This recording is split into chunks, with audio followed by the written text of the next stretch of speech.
Hello guys अस्सलामु आलाइकुम this is Babli new blog. আজকে আমি পুডিং তৈরি করব, কিভাবে করব সেটা দেখতে থাকুন। দুধটাকে ভালো করে জ্বালিয়ে নিয়েছি এবং সেটাকে আমি ভালো করে ব্লেন্ড করে নেব।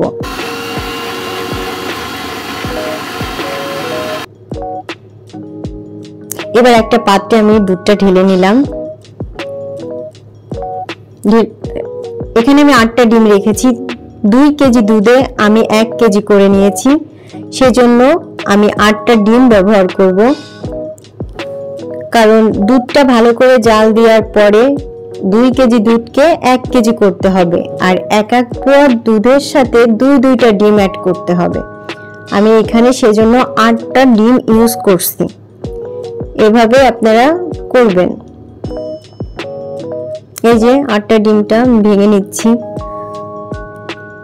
ডিমের ভিতরে কিন্তু একটা খোসা পড়ছে, আমি কিন্তু ওটা লাস্টে ভালো করে দেখে নেবেন। আমি কিন্তু ফেলে দিছি। অনেকে বলবেন যে এটা কি ময়লা শুদ্ধ কি ব্লেন্ড করে নেছেন কিনা। যে কোনো ভাবে আপনারা তৈরি করতে পারেন। কেউ করতে পারেন হাফ কেজি, কেউ করতে পারেন আপনার 1 কেজি। অর্ধেকটা করতে হবে, যাই করবেন না কেন ওটার অর্ধেকটা করে নেবেন। এটাই হলো ডিমের পুডিং এর মেন ব্যাপার। এখানে আমি 2 কাপ চিনি নিয়েছি। 2 কাপও ফুল নেইনি, 1 কাপ আর অর্ধেকটা নিয়েছি। আপনারা ইচ্ছা করলে 2 কাপ নিতে পারেন, কারণ আমি চিনিটা খুবই কম ইউজ করি এবং খুব কম খাই। তো চিনি আর ডিমকে একসাথে করে আমি ব্লেন্ড করে নিলাম। ব্লেন্ড করে নিয়ে আমি আবার সেই দুধের পাত্রে ঢেলে দিলাম। এই যে দেখেন মেন পয়েন্ট, এটা হলো পাউডার দুধ। এটাকে আমি সবসময় ইউজ করি। 2 কাপ দেব আমি। এই পাউডার দুধটা আমি 2 কাপ দেব। এই যে 1 কাপ ঢেলে দিলাম।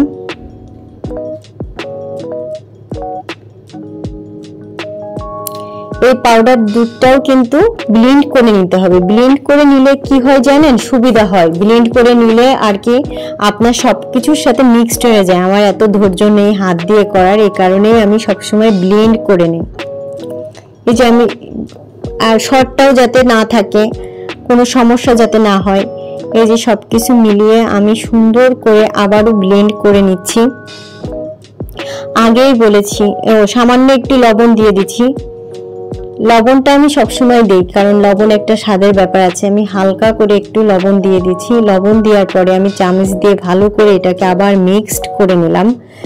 যত মিক্সড করবেন ভালো হবে। জিনিসটা একদম মিশে গেছে আমার। চিনি, দুধ, পাউডার দুধ, আপনার লবণটা দিয়ে ভালো করে মিক্সড করে নিয়েছি। এবার আসেন ক্যারামেল তৈরি করা। আমি একটা পাত্র দিয়ে দিছি গ্যাসের উপরে। এখন আমি দিয়ে দেব চিনি। এই তো দিয়ে দিচ্ছি চিনি। চিনি দেওয়ার পরে আপনার যে কাজটা করতে হবে সেটা একটু এর ভিতরে একটু পানি অ্যাড করবেন। এই তো আমি একটু পানি অ্যাড করব। এই যে আস্তে করে একটু পানি দিয়ে দিলাম। পানি দেওয়ার পরে আপনি কিছুক্ষণ ওয়েট করবেন। ক্যারামেলটা তৈরি করার জন্য কিছুক্ষণ ওয়েট করতে হবে আপনার। এই দেখেন বুদবুদ করে উঠতেছে। এই জিনিসটা আমার দেখতে খুব ভালো লাগে। চিনির শিরা আস্তে করে এটাকে আমি চারিদিকে ছড়িয়ে দেওয়ার চেষ্টা করছি। এই যে আমার কি সুন্দর ক্যারামেলটা তৈরি করা হয়ে গেল। এটাকে আমি একটা ঠান্ডা পানির উপর রেখে দিয়েছি। আপনাদের যাতে সুবিধা হয় সেই সমস্ত সবকিছু আমি তুলে ধরার চেষ্টা করছি। এবার আমি কি করলাম, সমস্ত দুধটা মিক্সড করা জিনিসটা আমি ঢেলে দিলাম আমার এই পাত্রে। একটা ময়লা ছিল সেটাও আমি ফেলে দিয়েছি। এই যে সবটাই ঢেলে দিলাম। এবার আমি একটা পাত্রে পানি নিয়েছি। পানি নেওয়ার পরে আমি আমার সেই পুডিং এর পাত্রটা ওইখানে দিয়ে দিলাম। এবার গ্যাসটা অন করে দেব।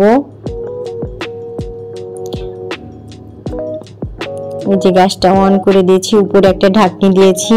এবার কিছুক্ষণ পরে আমি ফিরে এসেছি। দেখেন আমার পুডিংটা কত সুন্দর হয়েছে, মাশাআল্লাহ। আমি যেরকম চেয়েছিলাম আলহামদুলিল্লাহ সেরকমই হয়েছে। অসাধারণ হয়েছে আমার পুডিংটা। আমি না সত্যি আমি যে কয়টা পুডিং তৈরি করছি মাশাআল্লাহ সবগুলোই আলহামদুলিল্লাহ সবগুলোই ভালো হয়েছে। এবার আমি একটা পাত্রে ঢেলে নেব, কারণ আমার পুডিংটা অনেক বড় হয়েছে, আমি প্লেটটা নিচে করতেই পারতেছিলাম না, খুব কষ্টই হচ্ছিল। দেখতে থাকুন। এই তো আমি ঢেলে ফেললাম। এখন দেখবেন আমার পুডিংটা আসলে কি ভালো হয়েছে না কি হয়েছে। এই তো আস্তে আস্তে আস্তে আস্তে আস্তে আমি এটাকে খুলছি। এই তো ছু মন্ত ছু, এই যে আমার চলে এসেছে পুডিং। দেখেন তো কি হয়েছে, আপনাদের ভালো লাগছে না আমার পুডিংটা? এই দেখেন আমি পুডিং তৈরি করে ফেলেছি। হা হা হা হা হা।